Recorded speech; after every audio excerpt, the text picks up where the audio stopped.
and get started on time.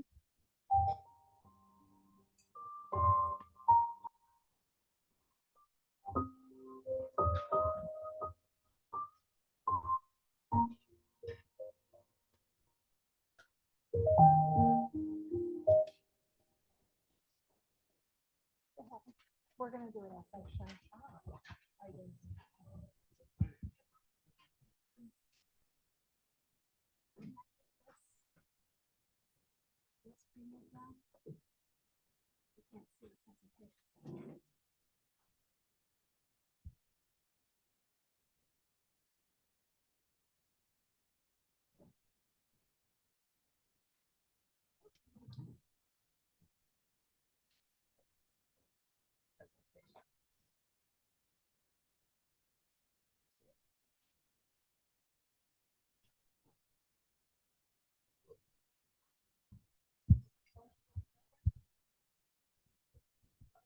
Good morning, everybody. Welcome to the last in service and happy holidays.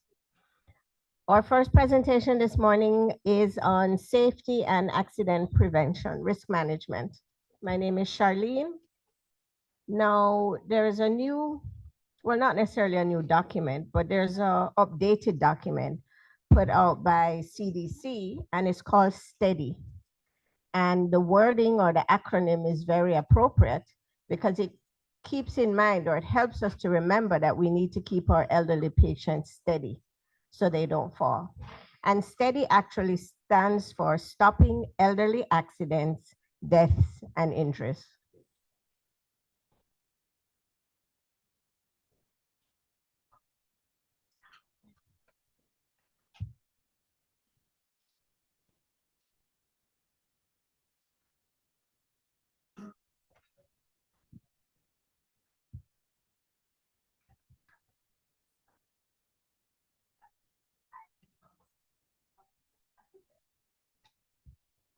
Okay, so what we're going to look at is the impact of falls in the older adults. Now, these are CDC updated facts as of March 2023.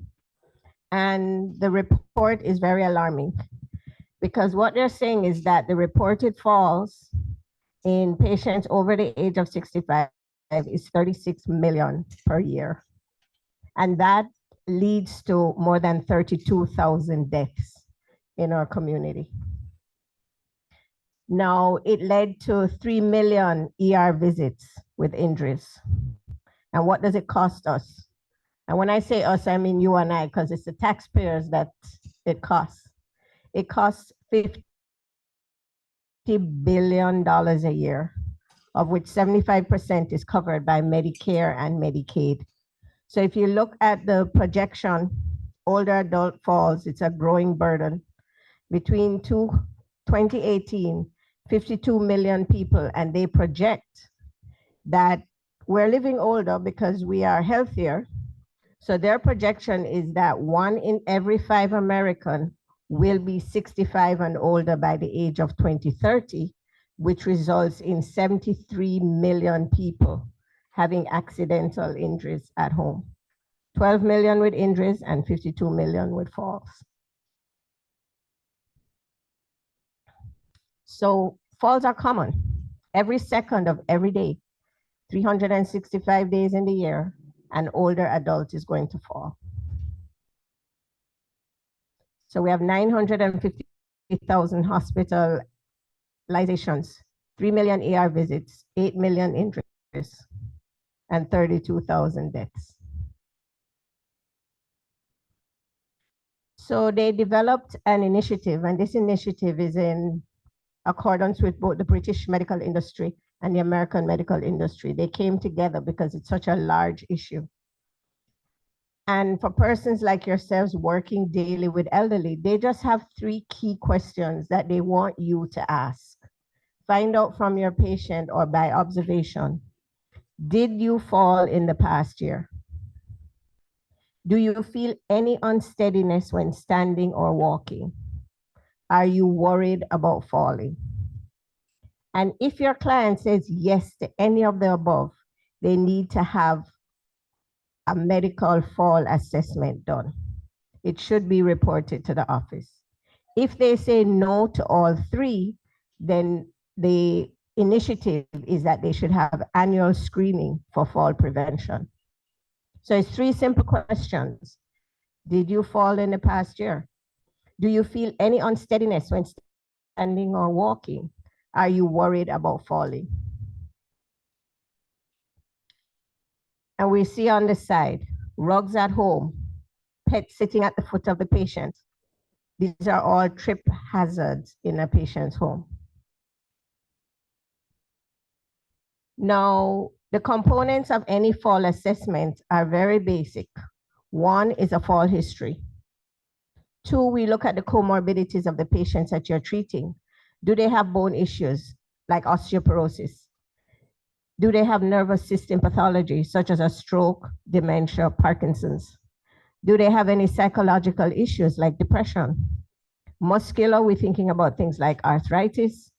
The heart, do they have an irregular heartbeat? When I look at the patient population and I'm looking at the notes, a lot of our patients have atrial fibrillation. Do they have diabetes mellitus? That affects sensory sensation in their feet. So they're not sensing the ground where they should sense it. It allows them to fall.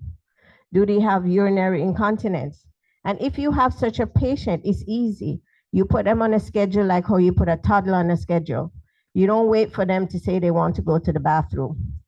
Every 2 hours, we're going to go to the bathroom, whether you feel the urge or not. You just put them on a time schedule. They will perform gait, strength, and balance tests. And this can be done by their primary care physician or a physical therapist. Get involved in a community fall prevention program. A lot of the communities around at their centers have these programs. Medication assessment is very important. Polypharmacy. A lot of our patients are taking more than 5 medications a day. This can be discussed with their physician. Do they need to stop some of them? Can they decrease the dose of some of them? Can they actually change them? Because a lot of medications have effects on person's brain and how they function. They should be encouraged at every PCP visit to take all their medications with them because patients go to different doctors and one doctor doesn't necessarily know what the other doctor has prescribed. So every time they go, they should be showing all their medication. Vitamin D deficiency is quite common. Orthostatic hypotension, and that refers to a significant fall in their blood pressure. So your patient may be lying down and their blood pressure is, let's say, 120/80. And they stand up and their blood pressure falls and it now becomes 90/70. So if the top figure is falling by more than 20 millimeters of mercury and the bottom figure is falling by more than 10, they have orthostatic hypotension. So they should not just stand up from a lying position. They should sit up, wait a while, take their time, and then stand up and wait about another 5 seconds before they attempt to move off. But if we don't look for it, we won't know they have it. Vision impairment. Make sure their glasses are always clean. The lenses are always clean. And for patients who wear bifocals, it's suggested that they do not use the bifocals when walking outside because the reading part of the glasses impairs their vision. Their feet and their footwear. Observe their feet. Look at the kind of footwear they're using. The bottom of their sole should have traction, so they're not going to just slide when they're walking. Falls. Falls threaten the independence of elderly people and can cause a cascade of individual and socioeconomic consequences. Many elderly people are reluctant to report a fall because they attribute falling to the aging process or their fear being subsequently restricted in their activities or institutionalized. And that's the white elephant in the room. But if you don't have the conversation, they will fall and they will suffer the socioeconomic consequences. So what you should be doing is discussing it with them. We always say prevention is better than cure. So if we can take corrective action before they fall by everybody acknowledging that there is a risk, then we can reduce the incidence of fall and keep our elderly safe. Why do they fall? just by aging. They see a decrease in memory, eyesight, balance, muscular strength, decreased reaction time. Their joints may be stiff. They're not hearing as well. And illness in and of itself can increase the deterioration of the elderly's safety. We spoke about medication, post-hospital return. Once a patient goes to the hospital and lays in a bed for even 2 days, they're weaker than when they went in because they have not been actively using those muscles while they're in the hospital. Their surroundings, clutter around, beds, magazines, shoes, etc. The fear of falling. Once they fall once, they become increasingly scared of falling. And this psychological change or fear that they now have limits their mobility because they're now afraid to do anything because they don't want to fall again. And that puts them in a vicious cycle of getting weaker and weaker. How can we help them to prevent these falls? Encourage exercise. And everybody can exercise. A lot of people tell me, oh, my patient is in a wheelchair. What can we do? There's so much exercise you can do in a wheelchair. And now the TV is there, the internet is there. You have free exercise programs running all day long, depending on where you check on YouTube, etc. They can do simple exercises at home in their wheelchair or just standing at the dining table, laying in their bed. There are always exercises to do. Review the medications, as we said, and improve their home surroundings. Replace or remove rugs. Any small tables that can easily topple over. Standing coat racks, unstable furniture. Make sure the home is adequately lit. They must be able to see in order to walk safely. There are these home safety self-assessment tools that you can do with the patient, and you'll be surprised. It actually helps you because when you start looking at it, you realize, oh, I also have trip hazards in my home. How can I fix it? How can I make it safer? For each area in the home, they give you clues as to what should be improved. In the first picture, we're going up the stairs. If you look at the walkway, some of the steps are broken. There's only one handrail to go up the step. That's not safe. The crack in the concrete. They do have a handle at the door and they do have a light, which is very good. If you look in the living room, the scatter rug is there. The cord from the lamp is there. Look at the elderly lady stretching in the kitchen. By no means should any elderly person be standing on a step stool to reach anything in their kitchen. And we do it every day and we don't think about it. You need to have the stuff that they use, bring it down to a lower shelf, encourage them to get a reacher that they can actually reach it without standing on any unstable object. The bathroom. Rugs again in the bathroom. There should be handlebars around the toilet. There should be handlebars around the tub. You have to negotiate with your patient. You have to get your patient to buy in. It's not supposed to be a philosophical conversation about keeping your home safe. You have to make them understand why they need to be safe and what benefit it is of them to spend some money to make their home safe. You have to leverage their independence, which is equal to their ability to remain at home. Because once they start to fall, once they start to get injured, they will no longer be able to stay in their home. You're looking at nursing home. You're looking at having round-the-clock 24-hour care. Discuss the consequences of injury, including the cost, additional disability, and the inevitable outcome of leaving their home. You see a few pictures there. He fell, eye damage, head damage. She's broken her hip. She was on the ground for 25 hours, according to the article, all by herself. I went through the Medside home health records yesterday. We had in the home health division a patient who laid on the ground in her home for 13 days because she fell. This lady broke her leg. You can give them pictures, give them ideas. Train them how to fix their home. Handrails on the stairs. They can get a portable, foldable ramp to go over steps. Motion sensor lighting. A 2-pack is only $40. The LED lights for the stairs is less than $25. Lighting their hallway, you can get a 3-pack of lights for less than $10. When you compare that to the cost of injury, it's not that much to spend to take care of yourself.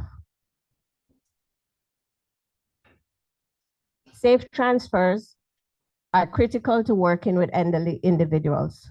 So we're not just talking about keeping the elderly patient safe, we're also talking about keeping you safe. Back injury is the #1 injury in the home health worker. So whenever you're going to perform a safe transfer, tell the person what you're going to do, and before moving them, begin to count 1, 2, 3. So everybody's prepared for the movement. We're going to move on 3. To maintain control, you have to be close to the person. Keep your back neutral, meaning straight, your knees bent, balancing the weight evenly on both of your feet, and use your arms to support the patient. Let your legs do the lifting. And if you look at the picture, that's how close you have to be to the patient in order to stabilize their weight. Pivot instead of twisting your body. And pivot means you're going to move your legs. You're going to twist like this. You're not going to twist your back and your legs are staying in position.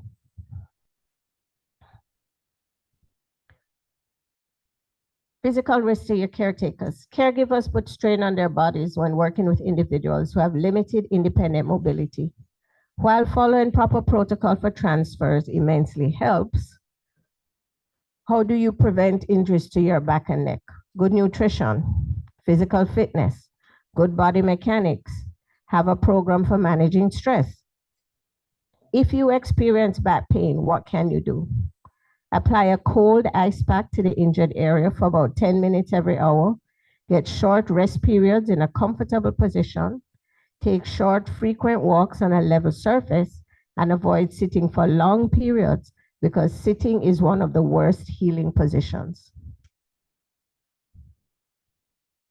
So we spoke about some of these already, accident prevention tips, adding a ramp, rails on both sides of the step, non-slip contrasting color strips on exterior stairs, lighting along walkways and pathways, make sure the furniture is stable, no sharp corners, remove scatter rugs, replace doorknobs with flip handles. And that's very important from personal experience. It's much harder to turn the knob. You need much more strength than just flipping the handle. Replacing swing doors with pocket doors. Visual signaling of smoke with smoke detectors. Increase the size of door openings if possible. That facilitates wheelchair passing. Fasten rugs and mats to the floor.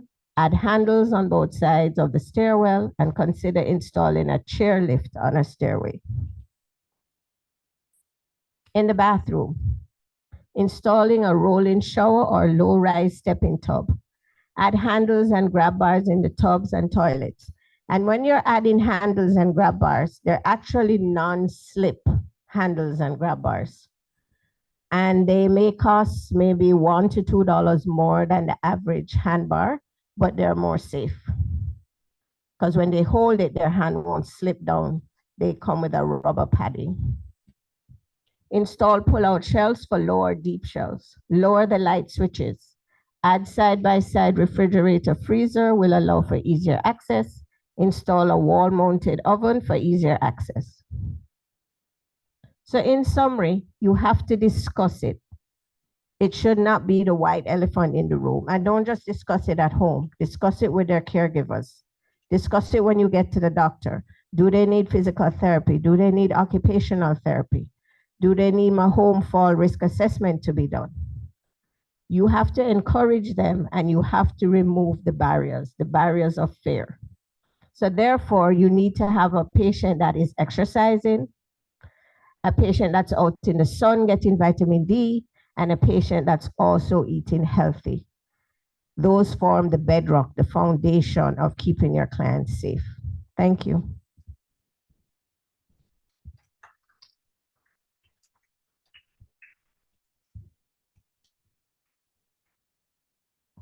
Thank you very much, Charlene. And with that, we are going to move on to our next presentation. Is Tiara?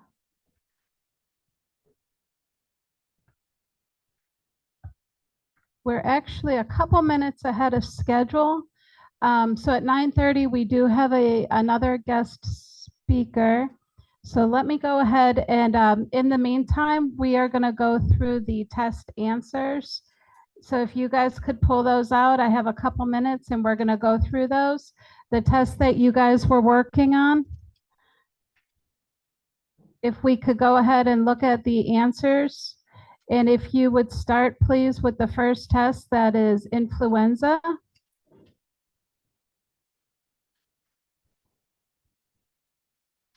Again, we really do want to stay on time today. So let's look at the first test that you have, and we'll go through the answers for you from the self-study sessions that I sent to everyone. First one, influenza. First test. Number one, I'm going to go through the answers. You can grade your own.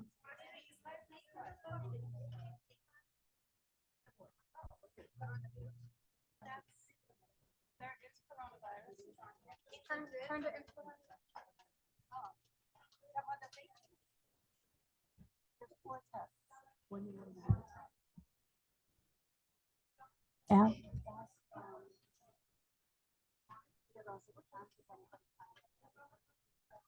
Okay, please, everybody, let's hold your comments. Let's look at test for influenza. Answers. Number one is B. The answers are on the screen. Number two is C. Number three is D as in dog. Number four is D as in dog. 5 is D as in dog. 6, C like cat. And 7, D as in dog.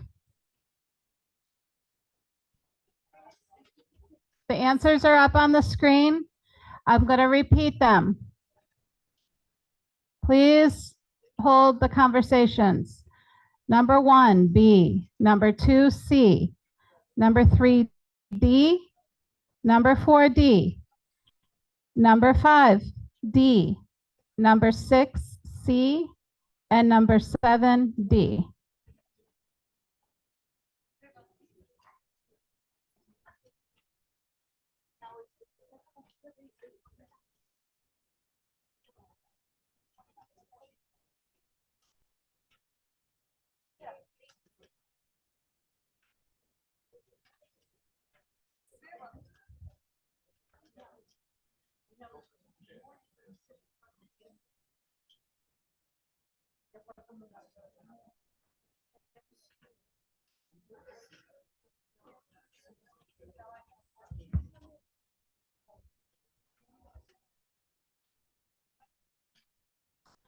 Okay, I'm going to need to move to the next test called Advanced Directive for Healthcare. Again, the answers are on the screen. I am going to go through them, but the answers are on the screen. Second test, Advanced Directive for Healthcare. The answers are number 1 is B as in boy. Number 2 is C as in cat. Number 3, D as in dog. Number 4, B as in boy. Number 5, C as in cat. Number 6, A as in apple.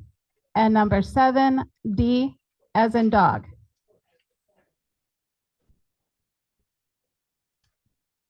I will run through them again. Please pay attention. I'm going to go through them again. Please stop the conversations, okay? Number 1 is B. Number 2 is C. Number 3, D. Number 4, B.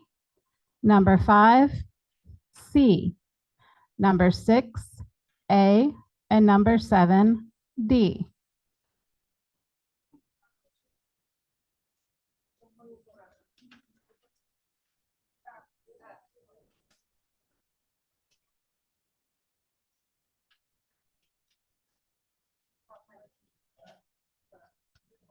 please turn to the test for assistive devices.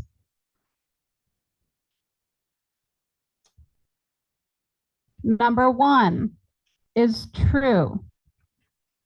Number 2. Again, we're looking at the test for assistive devices. Number 1 is true. Number 2, B as in boy. Number 3, false. Number 4, A as in apple. Number 5, false. Number 6, C as in cat. Number 7, true. Number 8, true. Number 9, true. Number 10, false.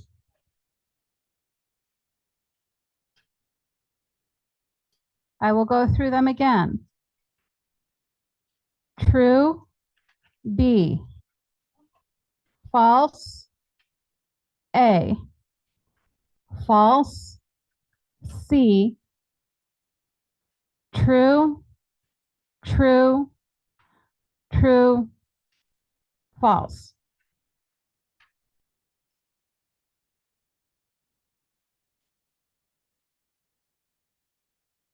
And then finally, the test for coronavirus. If you could please turn to the test for coronavirus.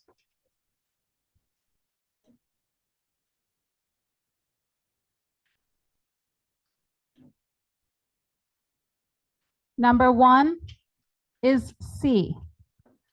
Number 2 is D as in dog. Number 3.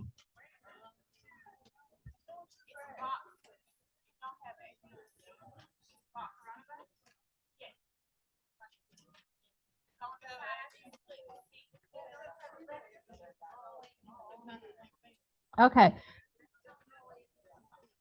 Let me check the answers for coronavirus, and then we'll follow up after the next session because I'll double check that. Okay. So that being said,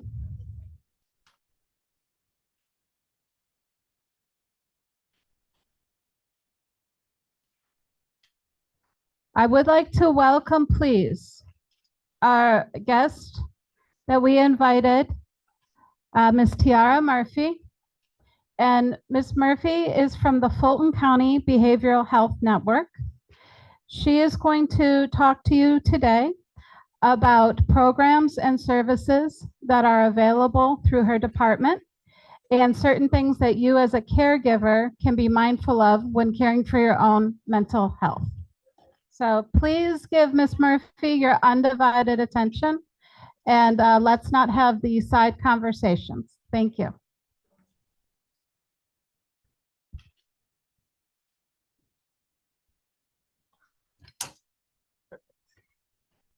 Hello, hello, beautiful people. How are you guys doing today? Marvy, I hear some goods. How's everybody else doing? Great. Okay, good.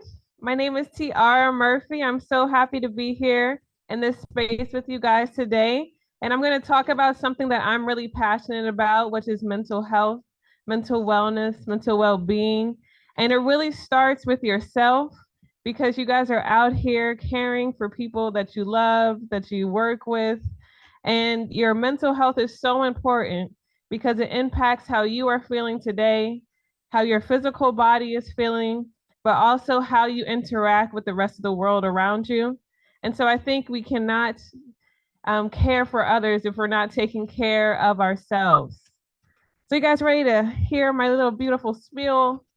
And it's going to be really interactive. And so I would love if you guys answer the questions I ask. And I have some really good goodies. And we also have some great goodies in the back, like some stress balls, back scratchers, go on and go forth. So if you guys answer the questions, you'll have the first chance to get all the nice goodies that we have at the back. So as she said, my name is Tiara Murphy, and I'm a health outreach worker here with Fulton County, which is a city of Atlanta. And I am really passionate about mental health. I'm passionate about caring. My great grandmother is still alive, and I have the opportunity to be in her life and care for her, wash her back, wash her feet, clip her toenails, do everything that she deserves, because I would not be here without my great grandmother and the sacrifice that she made. And so that's what keeps me going every day. That's what keeps my mental health, because I know that I'm grateful for her experience. And I know there's many things that you guys are also grateful for and wake up to every single day. So today we're going to be talking about what mental health actually is, how it impacts you mentally, emotionally, and also physically. We're going to talk about the 8 dimensions of health. And we're also going to talk about the different services that are offered in Fulton County that can help assist you. Some examples of day-to-day life and how that impacts us. How you plan on taking care of your mental health. And then at the very end, you guys can ask me any question in the world. I may not know how to get to space, but any question that you have, and we can talk about it together. So I'm going to move this little thing so you guys can read the bottom. But this is for the first little prize. Let me see if I can move it. Nope, I can't move it. Okay. How do you guys define mental health? So this is for some goodies. So whoever wants to answer, I got some little goodies at the table, but then you guys can also get some stuff out of the back. So when you hear mental health, what is the first thing that comes to mind? I heard crazy, organized, unorganized, self-care, depression, anxiety. Anything else? PTSD, yes. Okay, this is great. Okay, I was supposed to be giving out goodies right now. I forgot. You guys were just shouting them out. Okay, here, I'll do it on the next one. Okay, raise your hand for real though. Okay, so I can. Okay, so these are the faces of mental health. Each picture could mean something. So raise your hand and tell me what picture you're going to define and how that could look like mental health, okay? Yes. Medea, tell me about it. She got a lot going on, don't she? Medea, and that first thing, she looked like she was questioning. On the second one, she's funny, everything's funny. Right, going through all these different emotions. On this one, that's where she talked about getting a gun. Uh-huh. To help you get out of her way. Yep. Okay, what's another one? Who wants to pick another one? Yes. He looks sad. He's hurt. What if those are happy tears? Oh, those not happy tears? I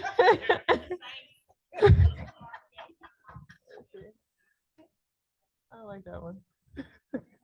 What if I told you those are actually happy tears? Uh-huh. What you say? He was happy. He was crying happy tears in that picture. Excuse me. It don't look happy? Give us no cue as to what he's happy about. Hey, I'm just saying, what does it look like? What does it look like? I mean, you got drool coming out. What's another picture? Is anybody else want to pick on a picture? Uh-huh.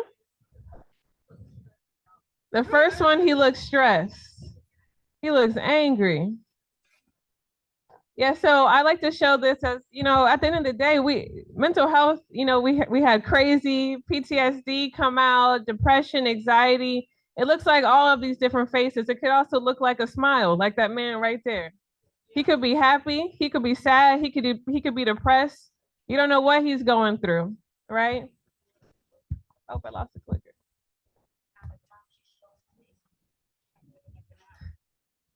So a lot of the times we hear just mental health, but we don't hear about mental wellness, mental illness, and there's actually 3 differences.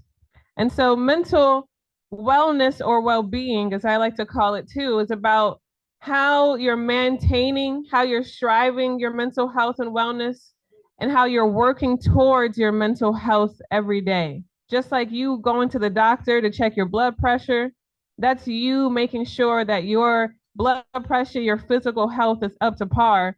What are the things that you're making sure that you're doing for your mental health?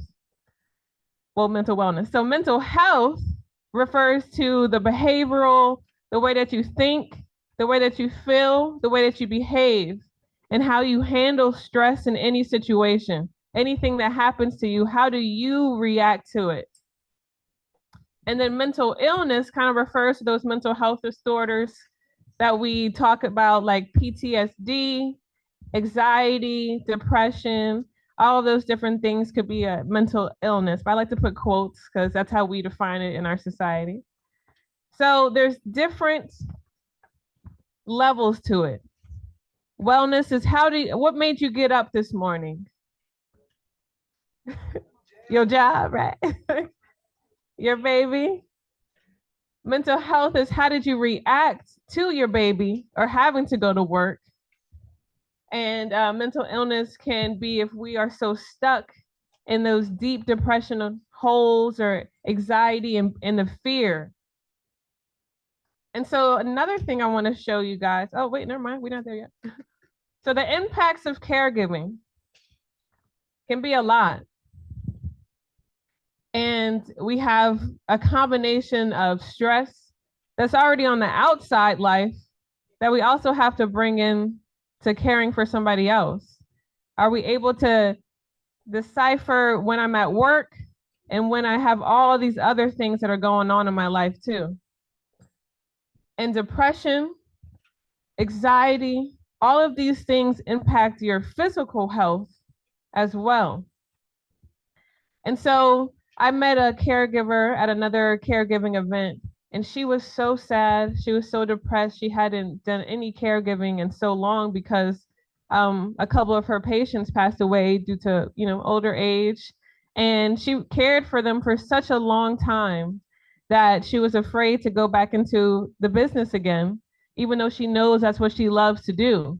And so a lot of the times, a lot of statistics have shown that caregivers have a heightened more sense of stress, more depression, feeling of guilt and anxiety or fear of going into work because they know what could happen.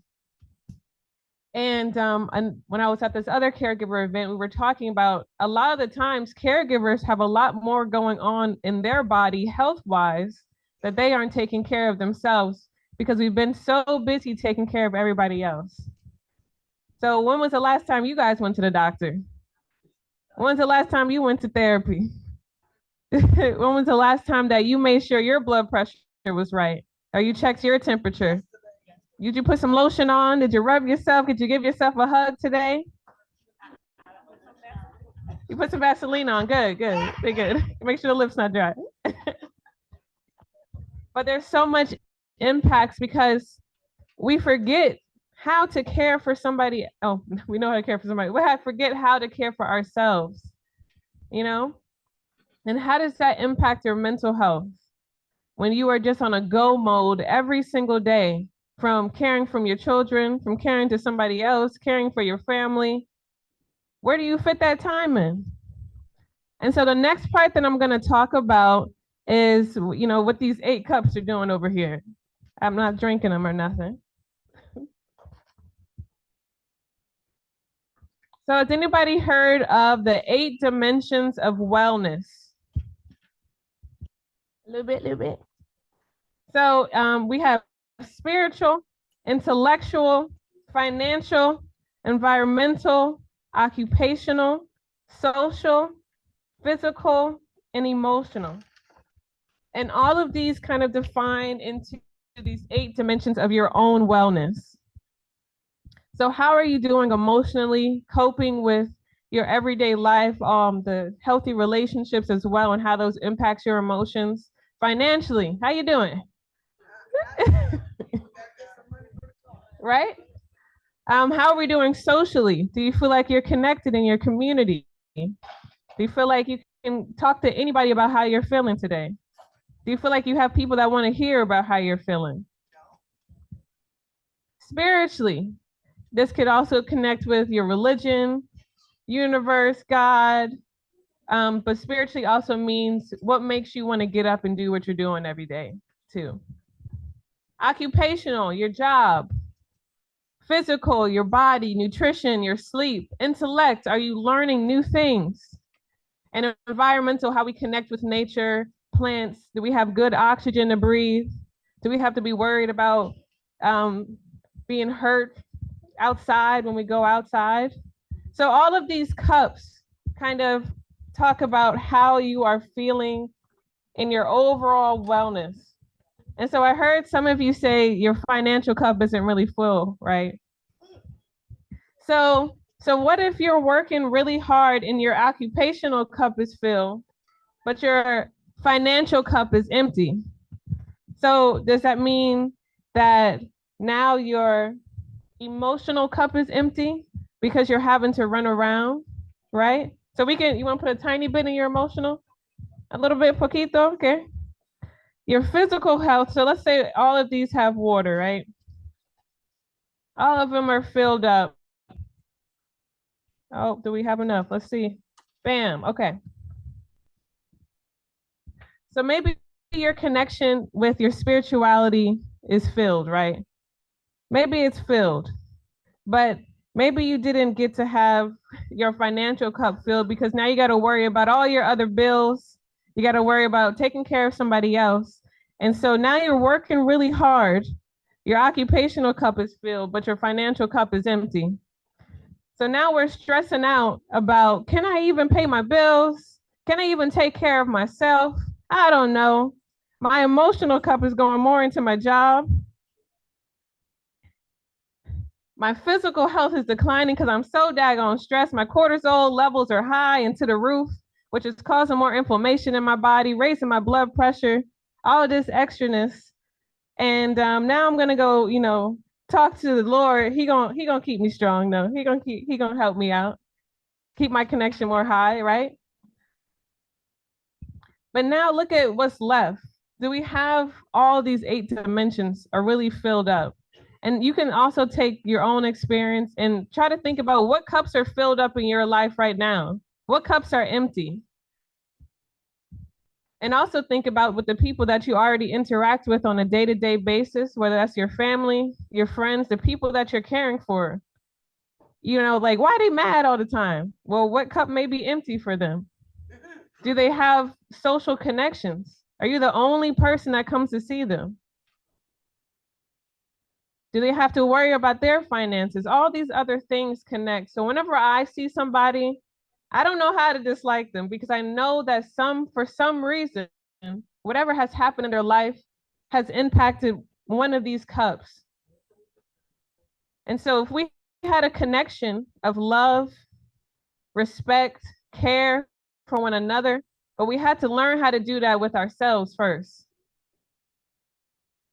So I love looking at these 8 dimensions of wellness because it doesn't just impact you, it also has a ripple effect into your entire world, your entire community. So the feelings that you have or the empty cups that you bring to work with you, what are you bringing with you for real? Are you bringing your emotions? And how does that impact how you care for this person now? Now this person is going to be like, dang, this person don't like me. I can't do nothing. I need this person's help, or vice versa. And so now it doesn't just affect you, it affects everybody else around you.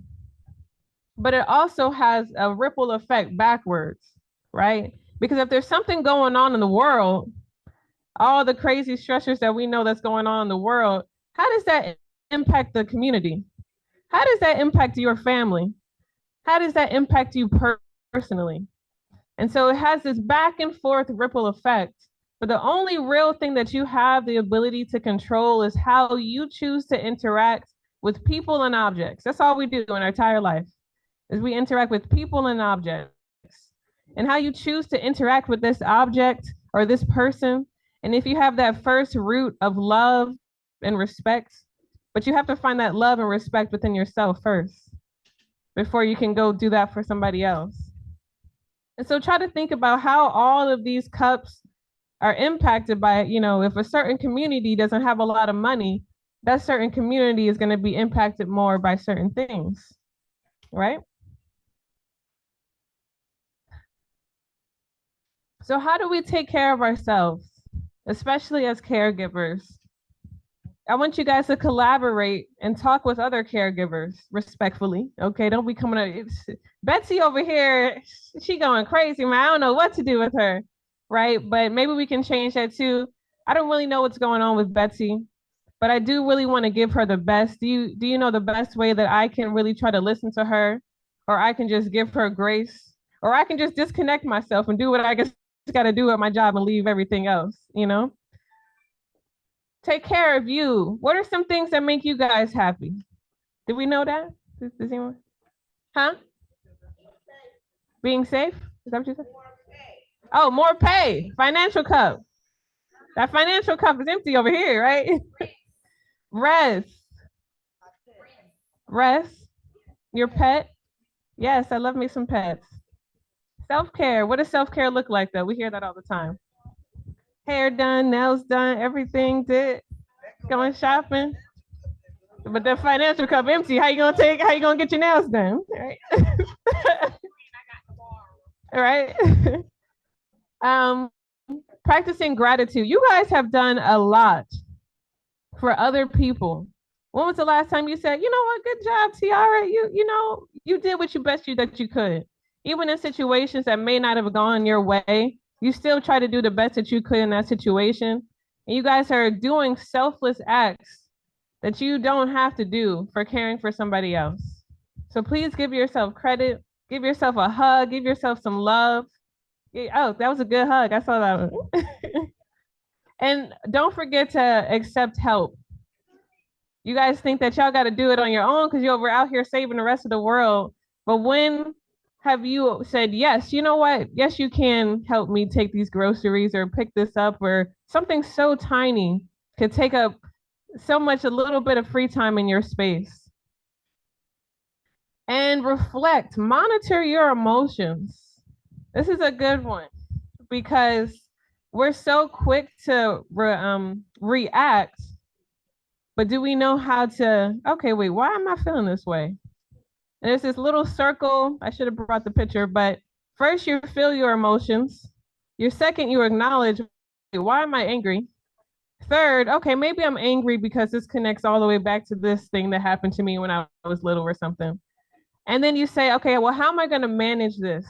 And it kind of just goes through this circle. You know, your person that you're caring for could make you mad, but why am I really angry at this? How can I actually make this situation for the better? Starting with yourself. And resources. What does your job offer for you? You know, actually go to your HR person and say, do you guys have anything for therapy, EAP, employment? I forgot what it stands for. Employment something. Look if your job has an EAP. Therapy that's offered for yourself. You get free therapy, a couple of sessions here and there.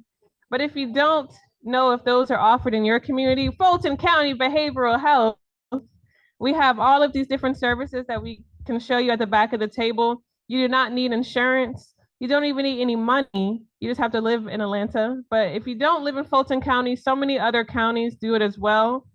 And we also have a mobile unit that we go around within Atlanta, and we have therapists on board to connect people and break down these barriers to getting the mental health that you need. And so just look at the resources. There's this thing called Google. I don't know if y'all heard of it, but if you just type in mental health resources for me, caregiving resources, there are caregiver groups on Facebook that you can be a part of to learn about more details on how to help yourself. But look it up. You know, there are so many amazing, I have been to so many events within this community of Fulton County that have caregiver events. They have spa events for caregivers. They have vacations that they give to caregivers. Hey, Google, I don't know, but I can help you find it in the back, okay? But there is so many great things. And if you really feel like there's something missing in your life, there's a people that who are doing nonprofits, who are doing things because they know people like yourself need it. So to know that there is an answer out there. And if there's not, maybe that's the point for you to create something for other people. But you got to look it up. You got to find it. Ask the universe, ask God, how can I find the perfect group of people to help me through this situation? How can I find the resources? How can I find a perfect job that aligns with all my financial cup and my physical and cares about my emotional well-being? I like to define myself as a master manifester, and that's how I'm standing in front of you right now. This year I asked, how can I get more speaking opportunities? How can I engage with more amazing people and share my story and learn from other people? And look at me. Y'all see this? I'm doing it. Here's some more of resources that are offered. I don't know if you guys have heard of 988, but instead of calling 911, when someone or yourself is in a mental health crisis, whether you're going through grief, whether you're going through depression, whether you feel like you don't have someone to talk to, it's even for suicide prevention. And you can call this number. You can even text the number and somebody will talk to you right then and there. And so, because 911 can escalate a situation, so this is going to de-escalate a situation. And then 211, did you know we have more numbers than the 911? We got 211, 311, 411, 511. All of them have different services that can help you. I think 211, I forgot, but I think 211, huh? Thank you. 311, I think that's what I called, or 511 when I was on the highway because I got a pothole. They came and changed my tire for free. Okay. And all these different services. Fulton County is us right here. We have children's services. You can even do walk-ins for adults. We have virtual appointments in person. And we have services for children called the Clubhouse, where kids come together and talk about positive things and grow together. We have so many different services. So, last two slides. Now that you've heard my little spiel, how do you guys define mental well-being now? What do you guys think these different pictures mean here? Yes. She's loving nature. She's living life. She's got her environmental cup together. She's breathing healthy air. She's taking in the gratitude of being able to. Some people right now don't even have the opportunity to be able to even go outside without worried about being bombed or being hurt. So still take that time to connect with your nature. What's another one? The blocks. How they're organizing or looking for ways to get mental health. Yes. Yep, that's supposed to be your resources. Putting all your resources together. Perfect. What's another one? This is this answer right here is for a stress ball. The clock. Yes. Making time for yourself. Yes, time management. Are you looking at your calendar? Do you have an agenda? Are you writing down all the things that you need to get done? Oh, I'm gonna get your ball. Okay, it's over there. She said my ball. So are you making time for yourself? Are you setting things up for yourself to be successful? And talking to someone. If you have therapy can be hard, especially find the right therapist. Just because you get a therapist and you don't like him, you gotta keep talking to him. You can find another one and find the one that's perfect for you, that looks like you, that understands your experience. Going outside, connecting with someone, doing something healthy that you love to do, hanging out with your pet. And well-being still looks like managing your anxiety, managing your depression, reflecting. It doesn't mean that you're going to be happy for the rest of your life, We still have these different things and how we're going to manage them. Yes, love.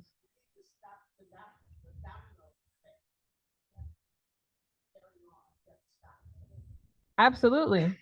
That's a good one. I didn't even think about that. I forgot about that picture. So yes, I love that. Not letting so many things pile up on you to a moment that you have to tumble over. Thank you. When are you going to set that boundary and say, you know what, I can't do this right now.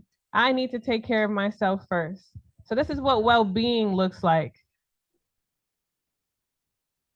So last to say, good mental health as the time of the giving and the season spirit. Good mental health is a gift well-deserved. It starts with you and how you decide to show up, how you decide to show up in this room, how you decide to show up in any room, outside, any place that you go to. You can take a second before you step into a room and say, how do I want to show up today? What person do I want to be? And that ripples into your rest of your community. And so thank you guys so much for what you do. We truly need you and love you and support you. So come get some ripples. So come get some goodies back here, and thank you guys so much. And let me know if you have any questions.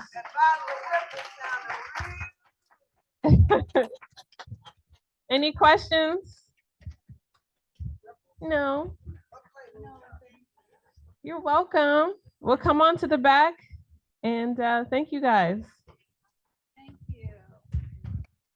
Thank you so much, Tiara. I know everyone in this room has their own set of challenges and blessings and hardships that everyone goes through. And hopefully you take what Ms. Murphy shared with everybody and kind of help you through every day. So we appreciate you. Thank you.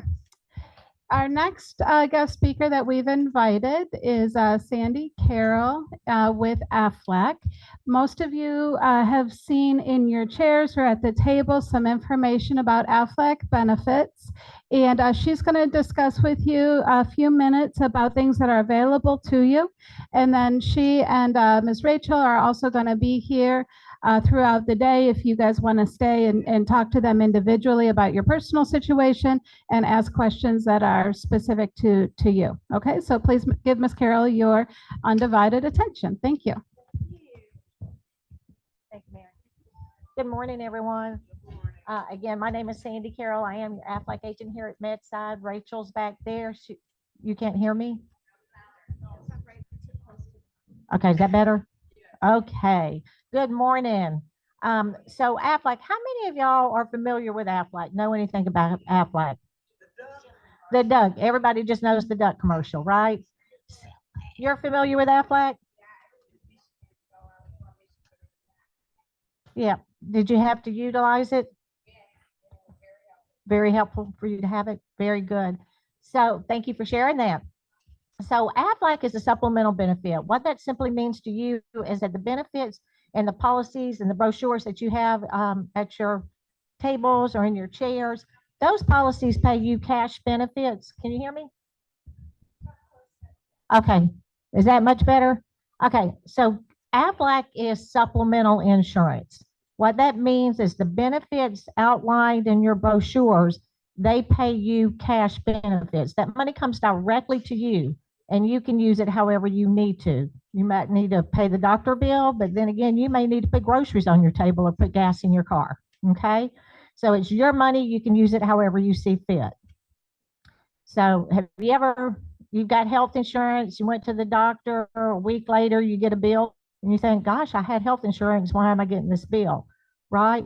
So AFLAC can help with those too. So it can kind of, you know, fill in like that gap there with your health insurance. So we offer multiple policies in here, and I'm just going to go over them with you briefly.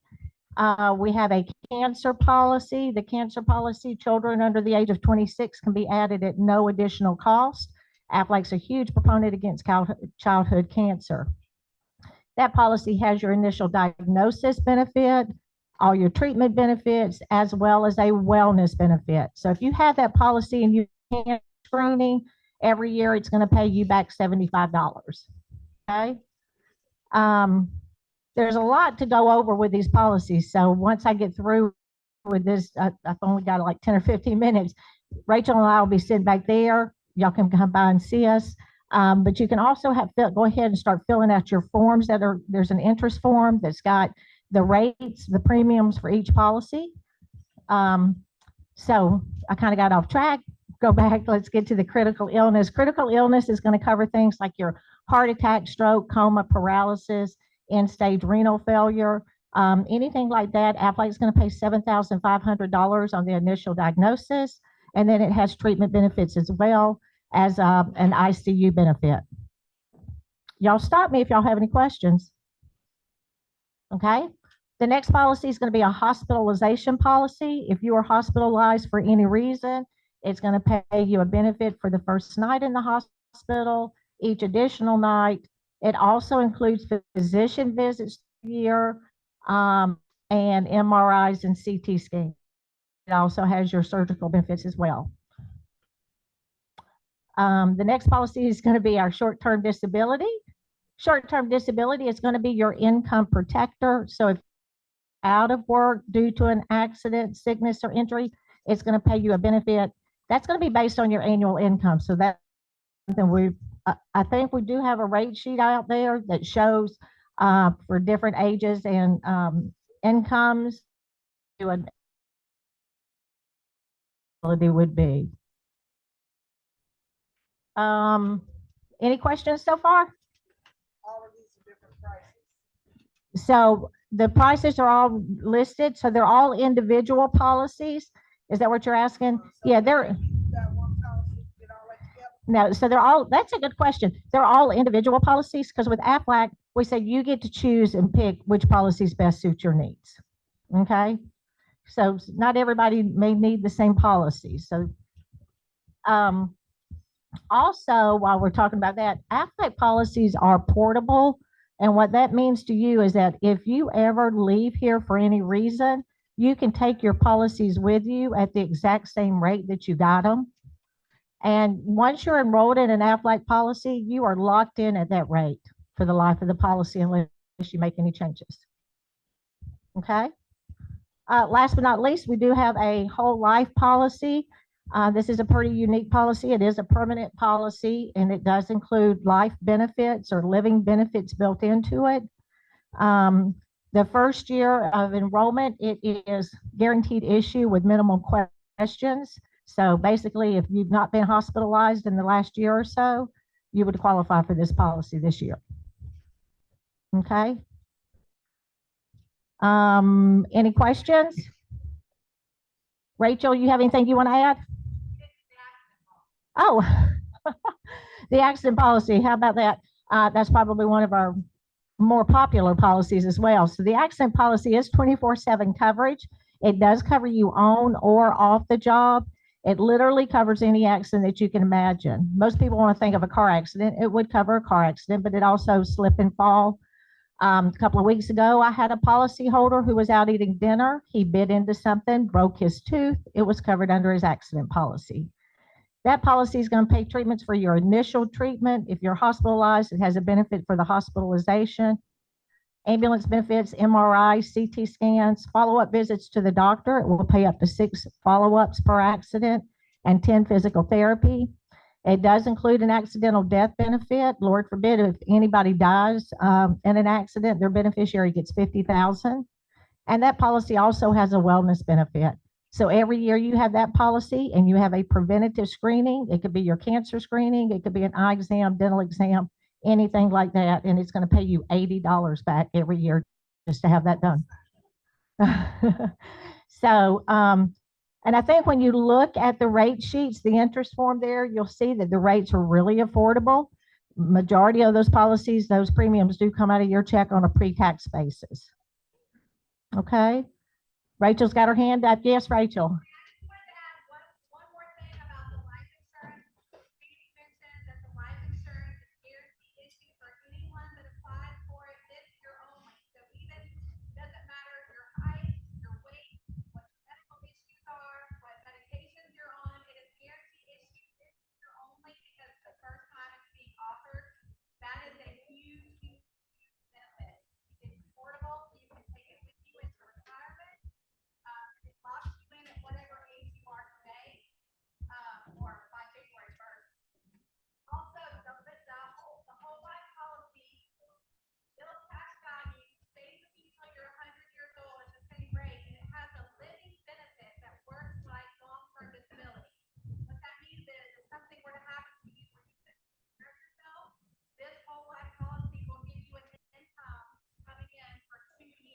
If you choose a $25,000 policy, it will give you an income of $1,000 a month for 2 years.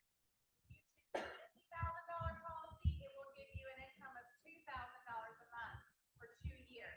Very similar to long-term disability. It's just called a living benefit.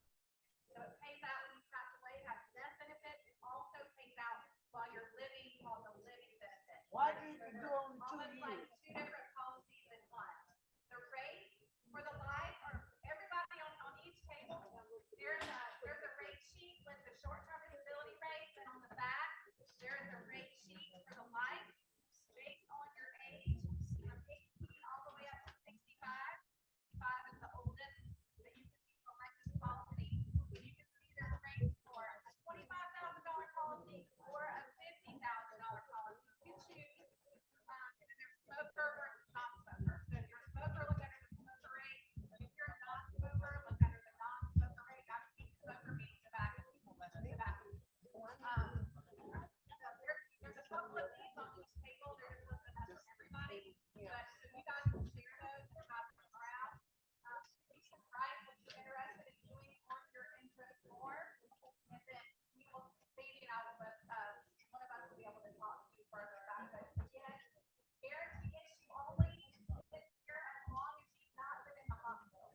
This insurance only for full time or part time either?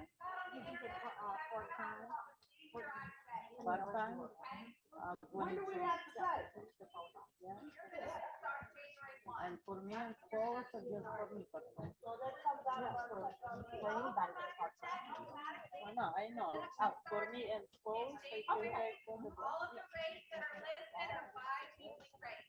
just for You guys just pay bi-weekly, so they come out your check bi-weekly. I have to fill out this, which ones you want.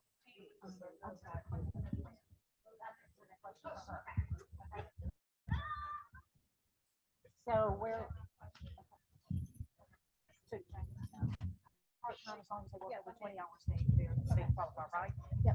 If you guys have specific questions about your particular situation, please see Sandy and Rachel. If you have a general question that's going to be for everybody, go ahead. So Lakeisha. Yeah, so basically, we're just explaining for the whole life. Are you saying that something actually have to happen to you? Yes, the living benefit, the way it works is if you have 2 daily living activities that are affected, which you guys all know what those are, that's what you guys deal with every day. If you have 2 daily living activities that are affected, then you qualify for those living benefit payments. So can you feed yourself, dress yourself, bathe yourself, transfer from the bed, or if there's dementia also counts, dementia, Alzheimer's. So any 2 daily living activities that are affected, that is how you qualify for the living benefit. And there was a question over here.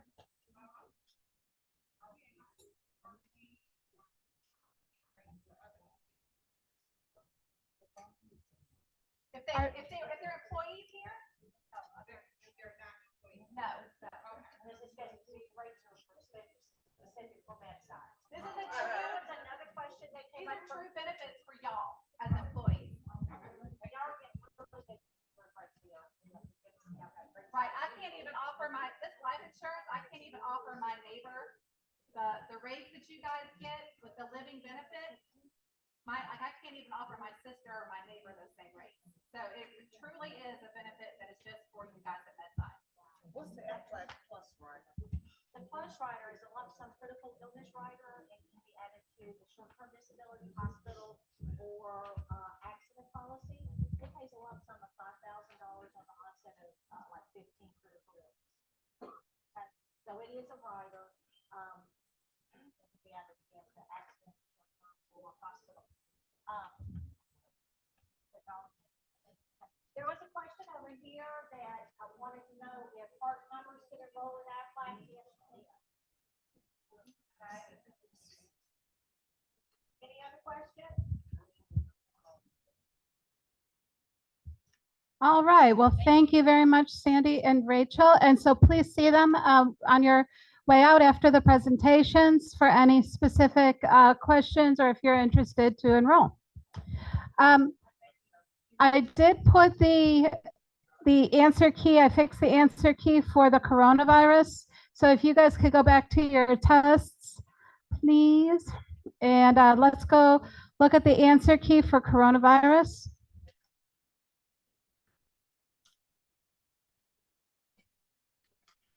Okay, so let's look at the answer key, please, for coronavirus. The number 1, guys, please, we've got to stay on time or else you're going to be leaving late. Number 1, humans and animals. The answer is humans and animals. Number 2 is all of the above.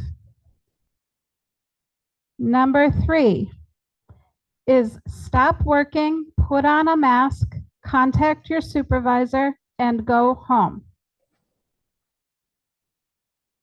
Number 4 is all of the above. Number 5 is true. Number 6 is true. Number 7 is true. Number 8 is true. Number 9 is false. And number 10 is false.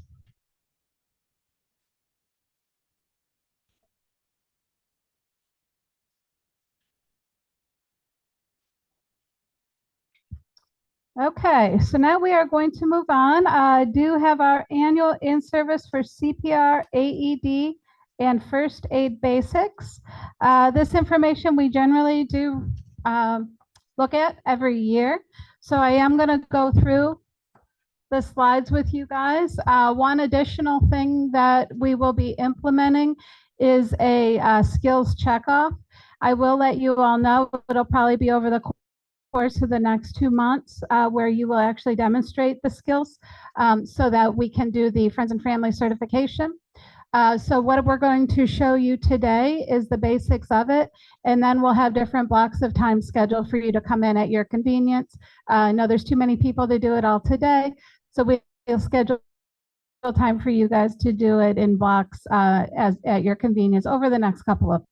Is there a question? If you're already CPR certified, make sure we have a copy of your card on file, and you won't need to do the skills checkup. So thanks, that's a good question. Okay. So we already know sudden cardiac arrest is one of the leading causes of death in the US every year.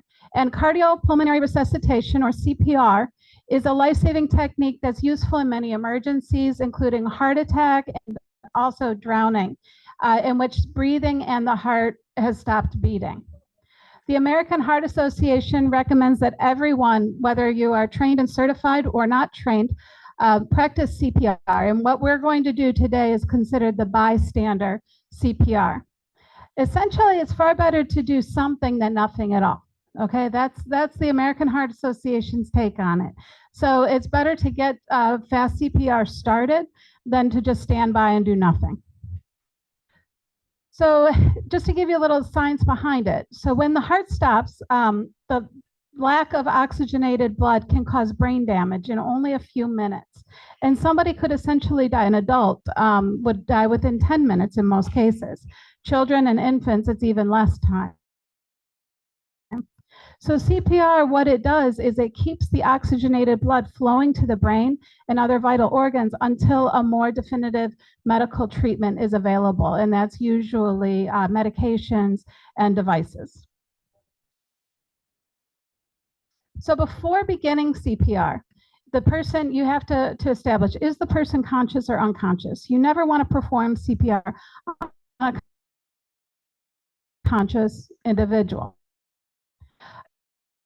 And 2 people are available, tell someone immediately, call 911.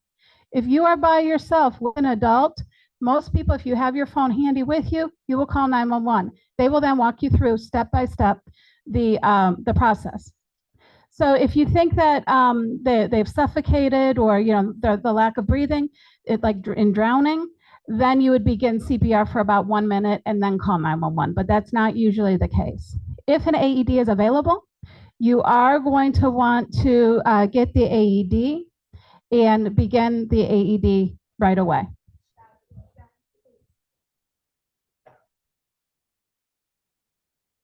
So the basic of CPR is breathing and compressions. Compressions are very important. That's when you're pressing down on the chest of the individual.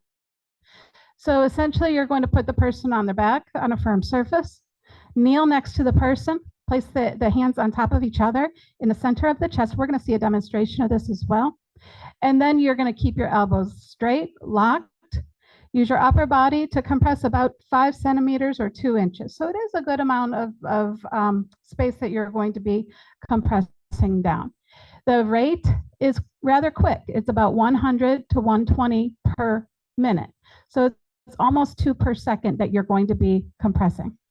If you're not certified in CPR, then you will just do the compressions. You won't do the mouth-to-mouth breathing. So this is considered compression only or hands only CPR. This is the video demonstration. Might be a little commercial, so just. A couple years ago, I ended up in a motorcycle accident. I didn't have health insurance at the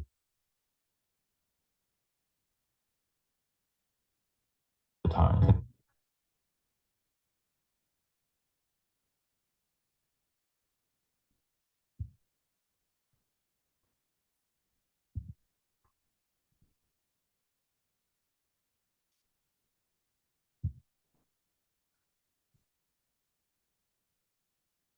Oh no, now it's jammed up. Now I have a plan that keeps me covered for $9 a month. All plans.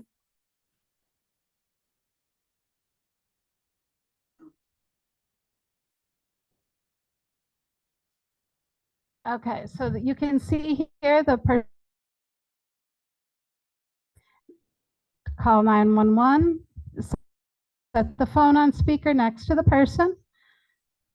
You can see the hand placement. It's in the center of the chest, one on top of the other, compressed down, and you can see the rate. It's a rather fast rate. Elbows locked as much as possible. The reason for that is because that way that allows you to use the strength of your entire upper body to do the compressions, because you are kind of pressing through ribs. So it's not an easy thing to press through. So this way it allows you to use the strength of your entire upper body instead of just your arms to do it. Okay, so you just saw the demonstration.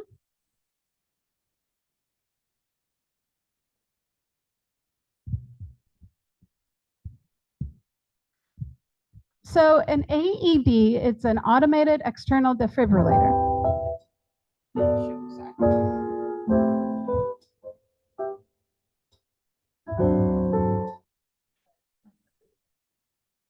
Sorry about that. You are seeing these available more and more widely in public settings, certainly in settings where there's a lot of people around, like an airport, an amusement park, a shopping mall, where there's many people. And time is really of the essence to start the AED. It is very simple to use. And the first thing in using an AED is to turn on the AED, because then you just listen for the instructions after that. I am going to show you the video demonstration of the AED, but why is it important? It's important because they're portable and easy to use. So instead of doing the compressions, which many people do not quite deep enough or not quite fast enough, it actually provides an electric shock to the heart to restore the heart's rhythm back to normal. So instead of relying on a human, being able to do the compressions properly, it actually administers the electric shock. So we are going to look at the video, how you are going to use an AED. Most emergency response services also have AEDs available on their vehicles as well. Were back then. I guess that's true. Just feel like I've lost myself. I'm not sure how to find my way.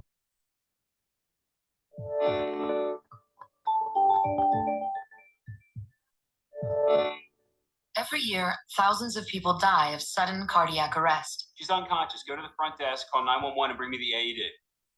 Following the links of the cardiac chain of survival can help save lives. The sooner 911 is called, the sooner advanced medical care will arrive. Early CPR helps circulate blood that contains oxygen to vital organs.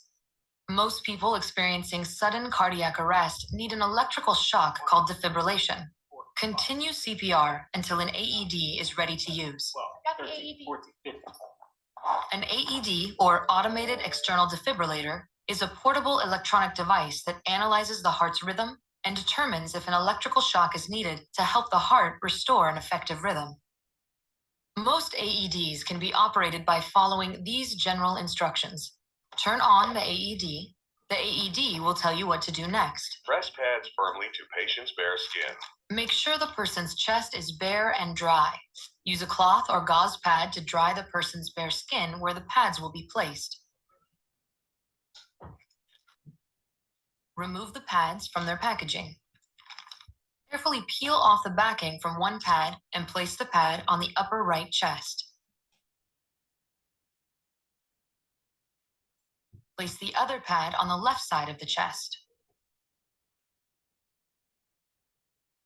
Plug in the connector to the AED if necessary. The AED should start analyzing the person's heart rhythm. Analyzing heart rhythm. Do not touch patient. Analyzing. Do not allow yourself or anyone else to touch the person while the AED is analyzing. Shock. Move away from the patient. Make sure that no one, including you, is touching the person. Red flashing button to deliver shock. Shock delivered. It is now safe to touch the patient. Start CPR. After a shock is delivered, or if no shock is advised, give about 2 minutes or 5 cycles of CPR. When 2 minutes have passed, the AED should automatically begin to reanalyze the heart rhythm and will advise you with a prompt to stay clear of the person. Do not touch patient. Analyzing heart rhythm. Continue to follow the prompts of the AED and provide care as needed. It is now safe to touch the patient. Start CPR.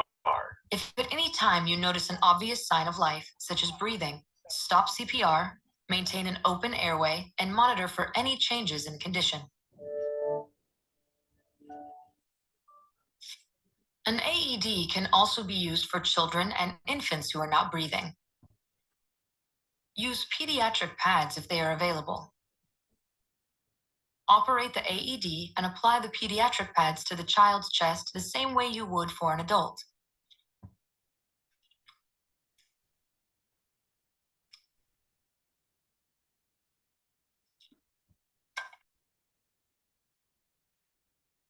Do not touch patient. Analyzing heart rhythm. Analyzing. Everyone stand clear. For a small child or infant, the pediatric pads may be too large to fit on the chest without touching each other.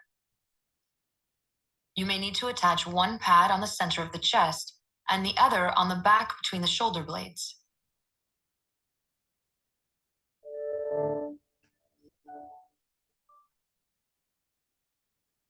Here is how you would work with a second trained responder when using an AED. One responder continues CPR while the other prepares the AED. This is another example of how CPR and an AED work together as links in the cardiac chain of survival. One responder continues CPR while the other attaches the AED pads and operates the AED.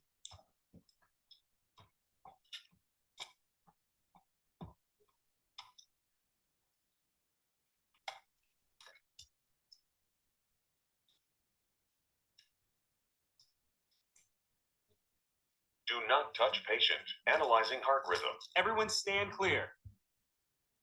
Preparing shock. Move away from the patient. Shock advised. Everyone stand clear. Press red flashing button to deliver shock. Shock delivered. It is now safe to touch the patient. Start CPR.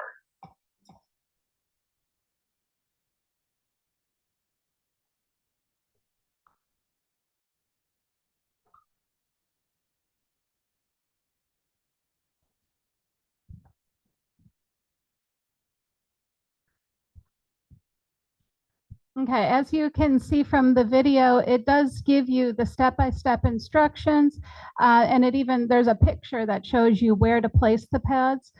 So even if your English is not perfect, or it does even give you pictures to follow. So now I'm going to go over a few first aid things that I need to share with everybody in the next few minutes. So basic first aid for bleeding. So almost all bleeding can be controlled. Mild bleeding is usually going to stop on its own. And if severe bleeding is not controlled, it could actually lead to shock or eventual death.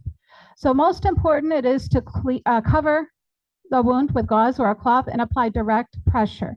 That is going to be the most effective, and to do it quickly is the most important. Do not remove the cloth if it becomes saturated. Instead, put an additional one on top of it. And the reason for that is there could already start the healing process. So you don't want to remove it and kind of open the wound again. So you would want to continue to put clean gauze or something absorbent on top of it. So you're going to elevate the wound above the heart if possible. Use pressure points. And very important to note, in most cases, using a tourniquet is not advised.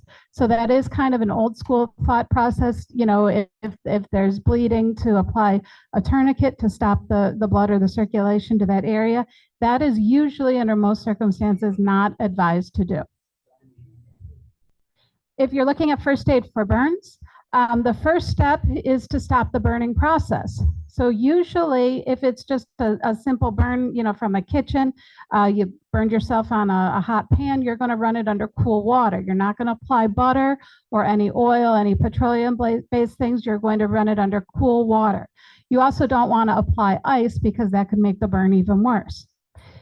Depending on if it's like a chemical burn or something like that, you would need to remove, of course, clean the area before stopping the burning. You would apply a light gauze, no ointments, like I said. And under most of these, you're going to see to take ibuprofen or a Tylenol, acetaminophen, to stop for the pain. But really, you are going to initially first, most important, stop the burning. Blisters are usually something that's going to be a little bit painful and uncomfortable, but it's something that everybody has to deal with from time to time. Important to note, don't pop the blister, so you will want to cover it, keep it from continuing to rub, but at the same time, you do want to let it heal on its own. Fractures and sprains are actually handled the same way, because oftentimes with a sprain, you don't really know if there's a fracture unless you have an x-ray. So it's very important if you suspect or somebody has significant pain in an area where there's a bone, then you are going to not try and straighten it.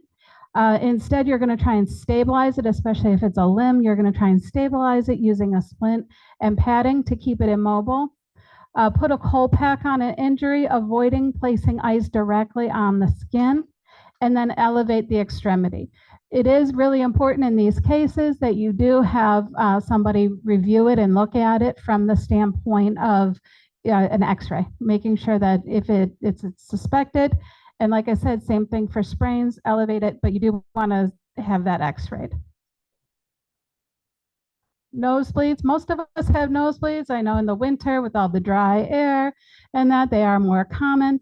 Again, direct pressure to the top of the nose bridge on the nose to stop the bleeding. Lean forward, not back, and the whole reason for that is if blood can go down your throat and just makes you a little bit sick. So per se, it's just it'll make you sick. So after 5 minutes, check to see if it stopped. If it hasn't stopped after 10, you want to contact a doctor. It's not necessarily emergency situation, but 10 minutes is a long time for a nosebleed, so you will just want to check it after about 5 and 10 minutes. Seizures. So in the event of a seizure, again, there's a lot of things that grandma might have told you how to handle a seizure. With this is to stay calm, reassure bystanders, especially if the person having a seizure has a known seizure condition like epilepsy or something like that. So you would want to loosen anything around a person's neck, like a necktie, a necklace, jewelry, something like that. Do not restrain the person, but make sure that the area is free of clutter or things that might be able to be pulled down on them to hurt them. Very important, do not put anything in the person's mouth. One of the old wives' tales is you put a stick in the mouth, because they could bite off their tongue and swallow it. That's not going to happen. So please do not put anything in that person's mouth. And then, like I said, clear the area around them to make sure that nothing is going to hurt them as far as from the objects. Generally speaking, for seizures, if the person has a known seizure disorder, it's not usually needed to call 911. If they do not, or if they don't, you don't know of it, then you may need to. So that's going to be depending on how well you know the individual. Bee stings, again, something that's fairly common, and a lot of people do have very severe allergies to bee stings. If you know you have a severe allergy or any allergy to a bee sting, you should have an EpiPen with you. In that case, then you would apply the EpiPen immediately upon getting a bee sting. Most important, to remove the stinger from the area and to clean the area as much as possible. You can apply a cold pack. Again, don't put ice directly on the skin itself, but through a towel or something like that. And then an antihistamine like a Benadryl can help with itching, things like that, swelling, etc. So I do have some additional references here for you if you want to look up additional things, or if there's any conditions that might affect you that I did not cover. So other than that, do I have any questions? All right, well, thank you all for your time. So now we are going to move to our next presentation. And Balana.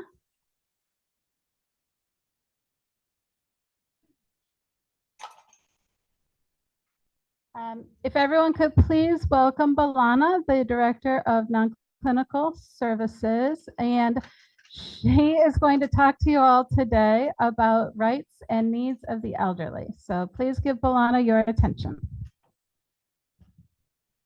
Hello, everyone. I know it's a very cold morning, but it's very refreshing. So today we are going to talk about people who are getting older, which is good, and they have their needs and they have their rights.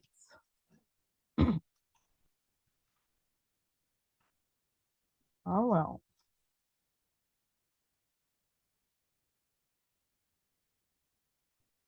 As we age, we often face additional needs and challenges connected to getting older. If a family member, neighbor, or friend has reached a point where he needs assistance with his daily routine, you will need to know what those daily needs are. Allow him to be as independent while respectively helping him with the tasks that have become difficult.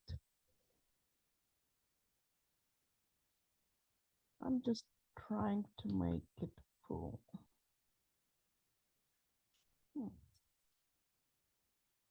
Mobility is important to the elderly, even if it's just within their own surroundings.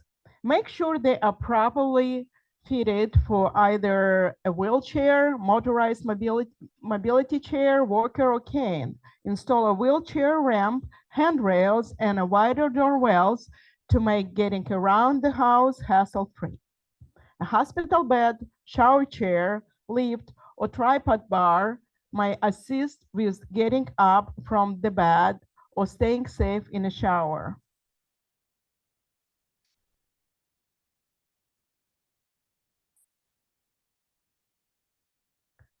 Transportation can be life-saving for the elderly people. If he can no longer drive, set up transportation so he can get to and from medical appointments and physical therapy. Having a caretaker or assistant who visits on certain days to take an elderly person to run errands, to attend the social function, or to go to the doctors is very much beneficial. Senior citizens need proper medication to remain healthy. That begins with adequate medical care, such doctor's visits, dental care, food care, eye care, physical therapy, and psychiatrical therapy if needed. If they need assistance with taking their pills or giving themselves shots of insulin, a home health nurse system can may need to be added to their daily plan of care. Personal care is very important daily need for a senior citizen.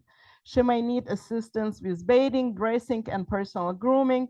A home health aide or other family member can help with these tasks if necessary. An elderly person needs proper nutrition to stay healthy and enjoy a comfortable life. Have a nutritionist or caregiver to go over a daily meal plan to know what foods best fit that personal lifestyle. Meals can be prepared weekly, so it's easier for the senior citizen to heat and eat a warm meal every day. Programs such as Meals on Wheels ensure that the elderly person receives at least one healthy meal daily. A written notice of rights and responsibilities shall be provided to each client or responsible party applicable when the service agreement is completed. This notice will be given to the client as a part of the client's patient information handbook. Rights to be informed about plan of service and to participate in planning. The client's preferences regarding days, times of service will be honored when possible. If not possible, the client will be offered the option of referral to another provider. Right to be promptly and fully informed of any changes in the plan of service.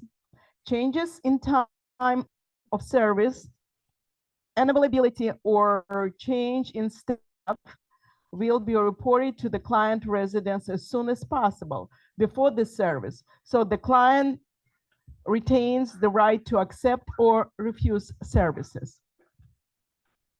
Right to accept or refuse services. For the client who has not been educated to right to accept or refuse services must be respectful.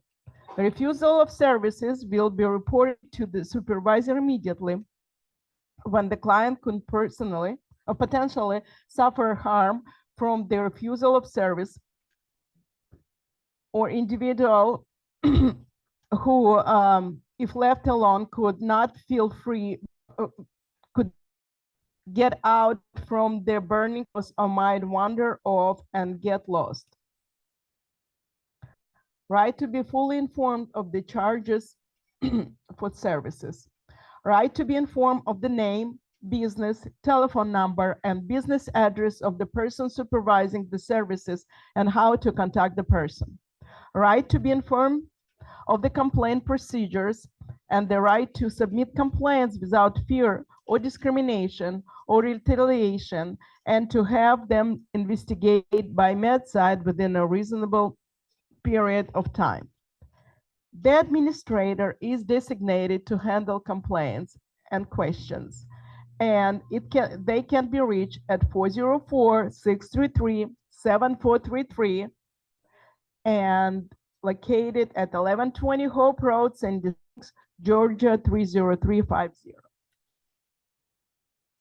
Right of confidentiality of client's record. Right to have property and residence treated with respect.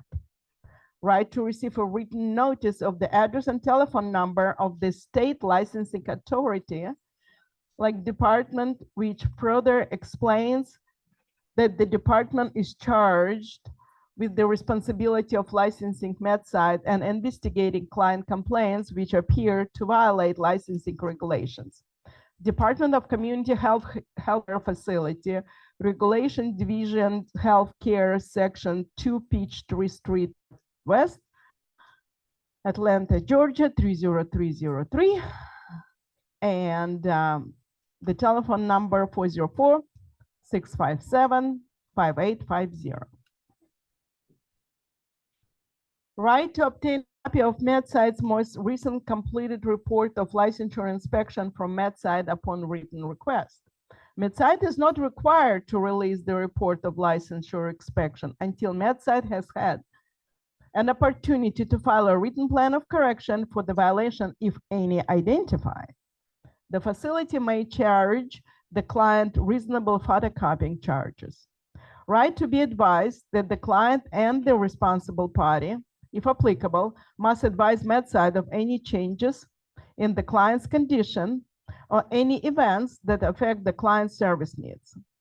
A change in the client's condition or event that affect the client's service needs might include, but not limited to, medication changes, any change in functional limitation, admission to hospital, etc. The responsibility to notify service providers of any changes in care needs. The responsibility to treat provider staff in a courteous and respectful manner, as well as cooperate with and respect the rights of the caregivers providing care. The responsibility to be accurate as possible when providing information on health history and personal care needs. The responsibility to participate actively in decisions regarding individual health care and service care plan. The responsibility to comply with agreed upon care plans. The responsibility to notify the member's physician, service provider, and or caregiver of any change of conditions. The responsibility to maintain a safe home environment, or to inform providers of the presence of any safe hazards in the home. The responsibility to be available to provider staff at the time services are scheduled to be rendered. The responsibility to pay any cost share liability if applicable. And this is the websites for the references. Do you have any questions? Suggestions? Very good.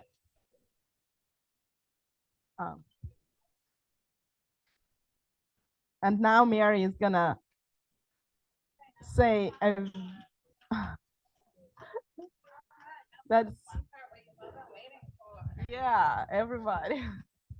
We should have only about 1 more hour of training. So. Okay, now for the fun part that everybody's been waiting for. Our employee appreciation and recognition for people that have been with us through the years. And I want to share it with everybody in this room. We want to thank our hardworking employees who make this company great. So everybody in this room, we truly appreciate you. Please stick around just for a few more minutes. We are a little early. We do have food coming, but we do understand too if you need to leave. So let's move on. 5-year anniversary for our, and I want to move my things so you all can see. So if you're in the room, if you see your name on here, I don't know why my video is showing up. I don't know what I just did. Okay, well, 5-year anniversary. Irina Garrett, is she here? If you're here, please stand up. Volodymyr, I know is not here. Lakeisha Giles, she's here. Yay, come on up, Lakeisha. We have gifts for you.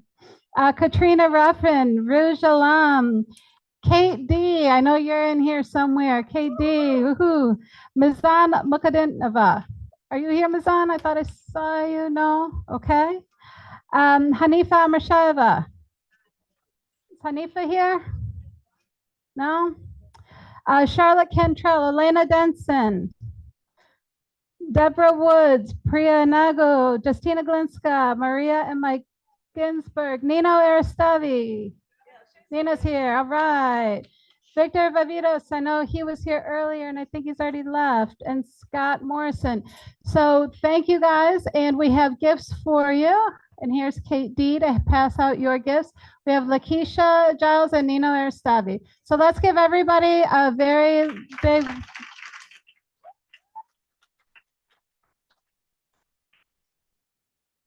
All right.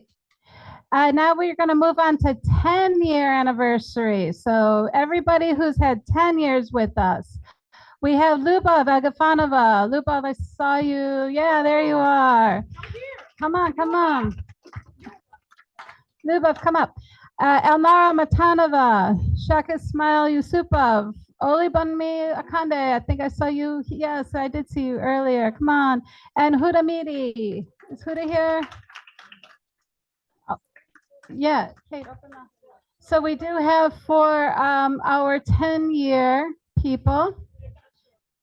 We're going to open your gift for you so you can see it.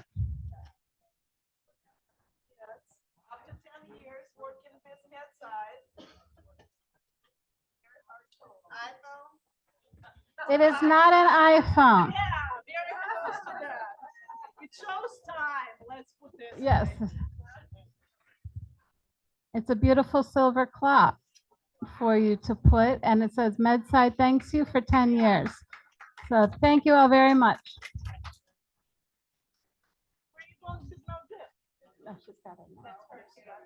Okay. Now we have some 15 years. So congratulations to our 15 years. And I did see some of you in here. Okay, you've got it. Okay.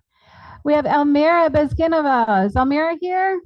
If you're here, please stand up. Alla Zakrashvili. Alla, we saw you. Yes, come on up.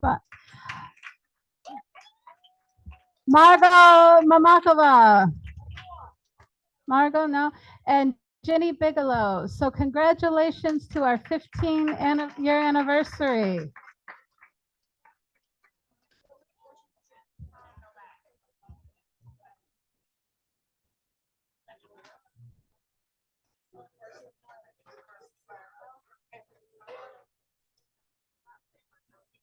So this is a lovely crystal vase that is also engraved.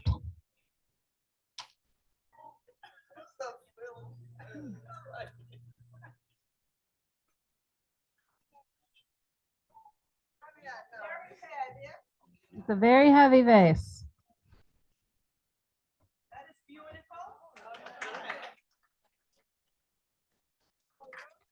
Thank you. Now, believe it or not, we have some 20-year anniversary. I saw at least one of you in the room. 20 years with Medside. We have Adriana Rakova. Yes. And we have Petra Boshkova. Congratulations, ladies. 20 years. Long time.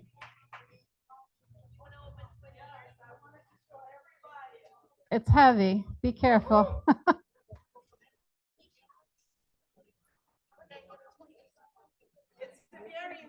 It's the crystal decanter set. And again, it says Medside thanks you for 20 years. So whoever wants to have a good drink after working 20 years, here at Medside, you're welcome. So congratulations, ladies. That's a huge accomplishment.